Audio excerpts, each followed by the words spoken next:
Woodchuck to gray squirrel, woodchuck to gray squirrel, come in, woodchuck. Fake records. Hey Yardminers, today we're going to be breaking down this vintage Midland CB radio from 1976. Cords cut, eBay sales and eBay comps aren't great, so we're going to go ahead and open it. Now, CB radios or any kind of radio that is from the military or that goes in planes is usually going to have much higher quality material, more gold, more precious metals. Not usually the case with commercial readily available units. You know, back in the 1970s when CB radios were really popular, you know, they made them quick and fast. And that's kind of the case right out of the gate, what we see here. It's just the speaker's kind of just laying on top. It was held by these 4 screws. There's not really any good metals. There's a small magnet in every speaker, but not worth really keeping. This usually goes in shred. I'm gonna go ahead and just hold it up to this camera here, just so you can kind of see what quality we're dealing with. It is a green board on both sides, so at least we won't get low grade for that. If it was brown, it would most likely be low grade. These little walkie-talkie corded microphones, they really don't have a resale value. So what we do is we just snip them off the end and put them in wire. And then this end, you know, I've never really seen what's in one of these, so we're gonna go ahead and open these since it's only 3 screws. You should be wearing gloves, a mask, and safety goggles like me. All right, got some wire and then just another little speaker. So that'd be weight, that'd be trash, that'd be wire. All right, so you can see in here, it's pretty crowded and I don't clearly see screws. So a lot of this faceplate right here is very difficult to take off because of these knobs. So what I'm really gonna just do is just kind of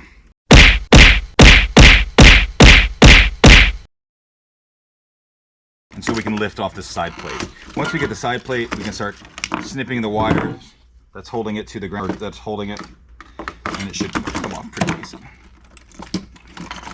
So, not a whole lot. It is an old board, and depending on who your buyer is, you can certainly separate your vintage boards. I know that I see on eBay all the time people selling vintage boards over more modern boards because vintage boards just happen to have a lot more precious metals in them.